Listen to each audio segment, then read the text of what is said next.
Okay, if you want a garden, but you want to use less water, you can make it drought friendly.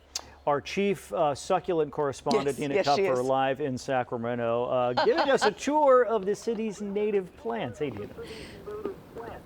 Yes, good morning. Well, now that Lori Wallace is gone, I became the chief. I was the interim, now I'm the full-blown chief of the succulents. Yeah, good morning from the Sacramento Utilities. And this is actually really special because not only are we talking about native plants that you can come check out yourself, but it's going to inspire you. If you have a green thumb, or even if you don't, if you're looking to upgrade your garden for the season ahead, you're going to get some really great tips. And we have Patty Ferris to start with us this morning here with the City of Sacramento. We're actually showing the garden. But Patty, what group are you with specifically?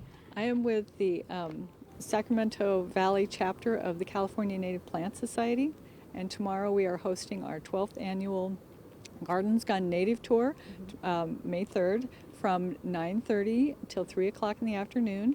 We have 26 different gardens on the tour, and they run the gamut from all native and professionally landscaped to some natives with do-it-yourselfers.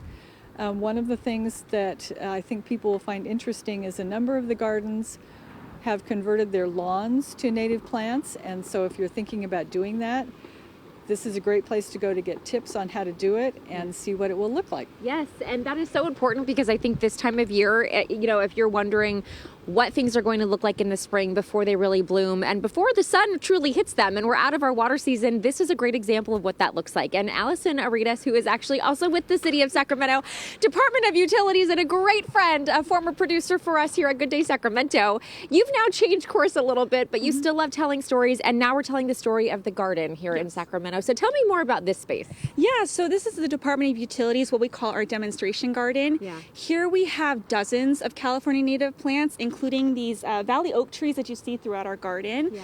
So we thought it'd be a great opportunity to join in on the tour for the first time this year, invite the community out to check out these California native plants and learn more about their benefits, and even potentially purchase one to take one home with them. Yeah. Okay, perfect. So let's just talk about what's in the space. You guys have so many beautiful options here for people to look at, and they're all placed with some signs so you can get to know not only the variety, but also just learn more about what it's going to look like in your own space. Yeah, and that was the idea behind creating the demo garden in the first place. We wanted to inspire people to incorporate water-efficient landscaping practices, and that includes California native plants in their gardens at home. So we wanted this space to be an inspiration to the community and show them how easy it is to use less water in their yards. Yes, and to take out some of the landscaping that you already have might sound like, oh, I'm throwing money away, but you can actually qualify for some rebates in some cases to do that, right, at your home garden. Yeah, so the City of Sacramento does offer rebates to customers who convert their grass lawns into drought-tolerant landscapes like what we're seeing here. Single-family homeowners and duplex owners can get rebates of up to $3,000 to convert their grass to drought-tolerant landscapes like this.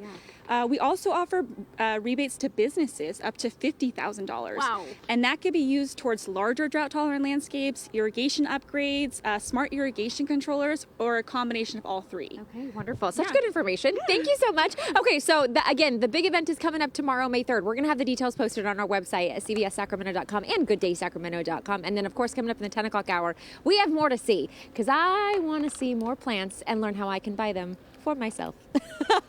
All right, we'll send it back to you guys in the studio, but we'll be back with more at 10. The Chief Succulent Correspondent. That's a great title. Bureau Chief, too. Succulent Bureau Chief. For sure. Yeah. Hi, Allie. Hi, Allie. Good day, Sacramento. All right, I know it's a little windy, which means the allergies are picking up for a lot of people, but it's also that time of year where all the beautiful native plants are blooming, including the yarrow here at the Sacramento Utilities building. And this is actually a wonderful place, if you didn't know, here on 35th Street to get some ideas when you're planting your next garden and changing some of your native plants out. In the Sacramento area, this is going to be something that you can also do tomorrow. You can take a tour. We have Patty Ferris here to talk more about the Gardens Gone Native Tour. Is that what this is called? It is called that. I'm with the Sacramento Valley chapter of the California Native Plant Society, and tomorrow is our 12th annual Gardens Gone Native Tour. It starts at 9:30 in the morning and goes till 3. You can go online to our website, sacvalleycnps.org, to find a place to register. Once you do register, you will not only get a list of addresses and a map, but there are pictures of all the gardens and descriptions, which is great. It kind of helps you see what you're going to, what you're going to find when you get to the gardens. One of the best parts about the garden tour, I think, is that many of the gardens have areas where they have removed lawn, and so that's a very popular thing to do now. So if you are thinking about taking your lawn out, the gardeners are very happy to talk to you about how they did that, what it takes, and what kind of plants will thrive in that environment. Yes, and we're actually going to keep making our way through the garden. So when you come here, again, this is the utilities building, but you're going to see little signs. That's hummingbird sage. This is the creeping Oregon grape. You're going to see a lot of examples of what you can plant in your own garden.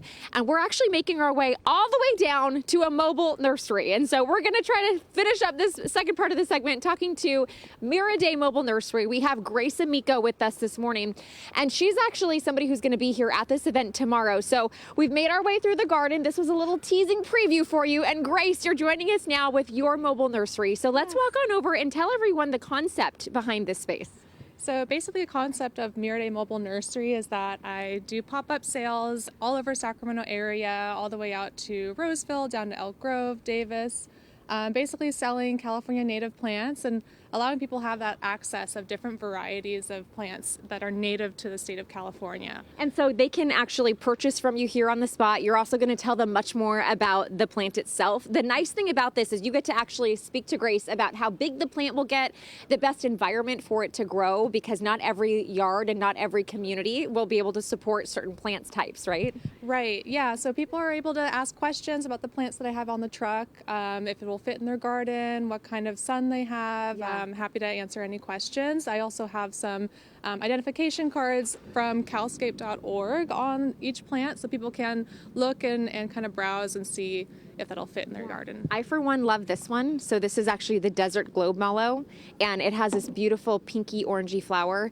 Now this one does get to 3 to 5 feet tall. So you just have to remember, when you are buying plants, there is a height requirement in some people's gardens. You don't want something massive blocking something that shouldn't be blocked. So Grace is the perfect point of contact. We're going to have her information as well as the garden tours information for tomorrow linked up to our website, gooddaysacramento.com. But go get your plant on and also save a little bit of water. That's the main part of this. Back to you. Get your plant on. Thank you so much.